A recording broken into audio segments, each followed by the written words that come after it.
इस वीडियो में हम एरो फंक्शंस को डिस्कस करेंगे। जावास्क्रिप्ट में फंक्शंस डिफ़ाइन करने के जो तरीके पहले यूज़ होते थे उससे आप ऑलरेडी फेमिलियर होंगे। फॉर एग्ज़ाम्पल, अगर हम देखें तो हमारा जो पहला फंक्शन लिखने का तरीका है वो कुछ इस तरह का होता है, जिसके अंदर फंक्शन का कीवर्ड होता है। उसके बाद फंक्शन का नेम हम डिफ़ाइन करते हैं। ये नेम हमारी मर्ज़ी, हम जो मर्ज़ी रख सकते हैं इसके अंदर। प्लस उसके बाद फिर आपको पैरेंथेसिस नज़र आ रहे हैं जिसके अंदर आर्ग्यूमेंट्स और पैरामीटर्स पास हो सकते हैं। और फिर कोड ब्लॉक होता है जिसके अंदर हम फंक्शन की बॉडी लिखते हैं। इस फंक्शन को डिफ़ाइन करने का एक ऑल्टरनेट वे भी मौजूद है जो कि कुछ इस तरह का होता है, जिसके अंदर हम एक वेरिएबल डिफ़ाइन करते हैं और उसके बाद फंक्शन का कीवर्ड लिखते हैं। और उसके बाद पैरेंथेसिस होते हैं जिसके अंदर हम आर्ग्यूमेंट्स या पैरामीटर्स पास कर सकते हैं। उसके बाद एक कोड ब्लॉक होता है और कोड ब्लॉक के अंदर हम फंक्शन की बॉडी लिख देते हैं। एरो फंक्शंस एक लेटेस्ट वे है जो कि ES6 में इंट्रोड्यूस किया गया, और इसके बहुत सारे एडवांटेजेस भी हैं जो कि हम जैसे जैसे यूज़ करते जाएंगे आपको उसके एडवांटेज क्लियर होते जाएंगे। लेकिन उससे पहले इसका सिंटेक्स देखना ज़रूरी है कि एरो फंक्शंस को बेसिकली आप लिख कैसे सकते हैं। एरो फंक्शंस को कुछ हम इस तरह लिखते हैं कि कॉन्स्ट का एक वेरिएबल डिफाइन करते हैं और उसके बाद इज इक्वल टू, और फिर उसके बाद पैरेंथेसिस लगाते हैं जिसके अंदर आर्ग्यूमेंट्स पास हो सकते हैं। नोटिस कि इसके अंदर फंक्शन का कीवर्ड मौजूद नहीं है।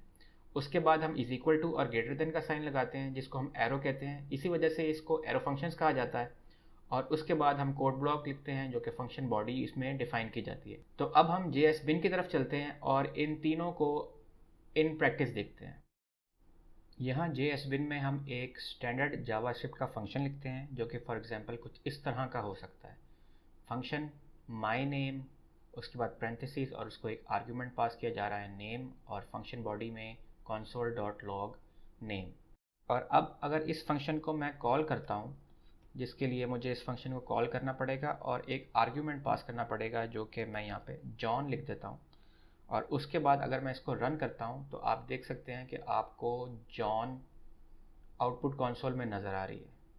इसका अब हम ऑल्टरनेट सिंटैक्स देख लेते हैं जो कि हमने ऑलरेडी स्लाइड में देखा था। तो उसकी डेफिनेशन कुछ इस तरह की होगी। उसके अंदर हम एक वेरिएबल डिफाइन करते हैं माई नेम फॉर एग्जांपल, और उसको हमने एक वैल्यू असाइन कर दी जो कि एक फंक्शन है, और फंक्शन को एक आर्ग्यूमेंट पास हो रहा है। उसी तरह अब हमने इसको कॉल करने के लिए इस वेरिएबल के नेम को यूज़ करना है, माई नेम। और क्योंकि ये वेरिएबल एक फंक्शन है तो इसलिए इसको भी एक पैरामीटर पास होगा, क्योंकि हमने यहाँ फंक्शन डेफिनेशन के अंदर ऑलरेडी एक आर्ग्यूमेंट पास किया हुआ है। तो अगर अब इसको रन करेंगे तो आप देख सकते हैं कि कोई डिफरेंस दोनों में मौजूद नहीं है। पहला सिंटेक्स जो हमने देखा और जो दूसरा सिंटेक्स देखा, दोनों के अंदर हमें सेम आउटपुट मिल रहा है।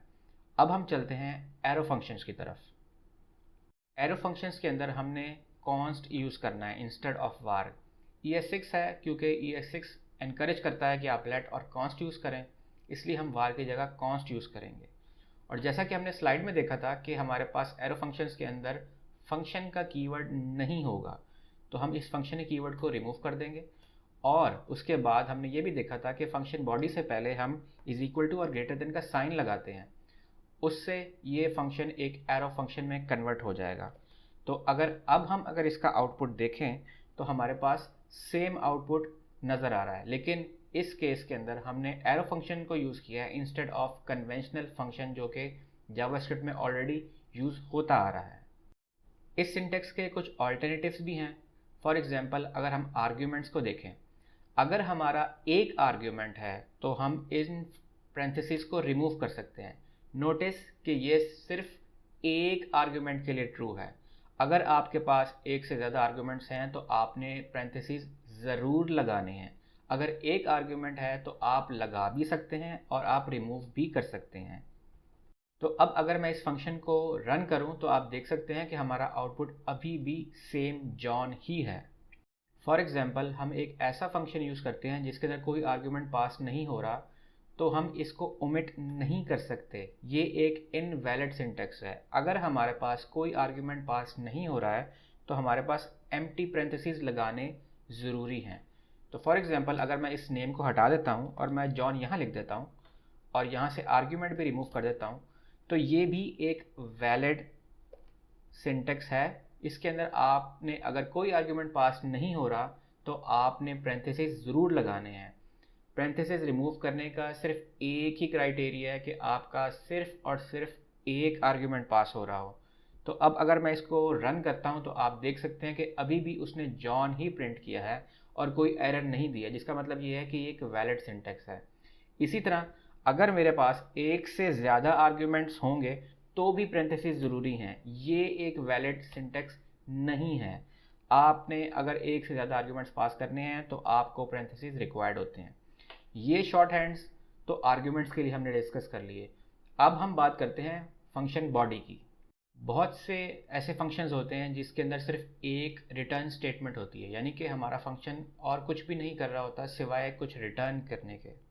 जैसे कि आप इस एग्जांपल में देख सकते हैं कि console.log में मैंने नेम और एज आर्ग्यूमेंट्स पास किए हैं और जो इसका रिज़ल्ट है वो रिटर्न हो रहा है। यानी कि इस फंक्शन का और कोई भी मकसद नहीं है सिवाय कोई वैल्यू रिटर्न करने के। तो जब ऐसा हो कि सिर्फ आपका फंक्शन कुछ भी ना कर रहा हो अदर देन रिटर्निंग समथिंग, तो आप इन पैरेंथेसिस को भी रिमूव कर सकते हैं जो कि फंक्शन बॉडी के लिए होता है। दोनों पैरेंथेसिस आपने रिमूव कर दिए और क्योंकि आपका फंक्शन सिर्फ रिटर्न कर रहा है तो आप रिटर्न का कीवर्ड भी रिमूव कर सकते हैं। और अब अगर मैं इस फंक्शन को रन करूं तो आप देख सकते हैं कि अभी भी मेरा रिज़ल्ट जॉन और 28 ही है, लेकिन अब मेरा फंक्शन सिर्फ वन लाइन का रह गया है। तो ये एक एडवांटेज है जो कि आप देख सकते हैं कि एरो फंक्शंस का है। इसके अलावा भी बहुत सारे एडवांटेजेस हैं जिसमें से मेन एडवांटेज दिस कीवर्ड का है। दिस कीवर्ड अक्सर दफ़ा सही जगह पॉइंट नहीं कर रहा होता और जैसे जैसे हम इस सीरीज़ को आगे लेके चलेंगे हम दिस कीवर्ड को भी डिस्कस करेंगे तो आपको वहाँ पे एरो फंक्शंस का एडवांटेज ज़्यादा नज़र आएगा। अभी फ़िलहाल आपके लिए जानना ये ज़रूरी है कि जो लेटेस्ट और मॉडर्न जावास्क्रिप्ट है उसके अंदर एरो फंक्शंस यूज़ होते हैं और जो पुराना तरीका फंक्शन कीवर्ड के साथ यूज़ होता था वो अब ES6 में यूज़ नहीं होता है। होपफुली आपको एरो फंक्शन समझ आए होंगे। इन केस आपके कोई कमेंट्स हैं या कोई क्वेश्चन हैं तो आप हमसे कमेंट सेक्शन में पूछ सकते हैं। हम अपनी इस सीरीज़ को नेक्स्ट वीडियो में कंटिन्यू रखेंगे।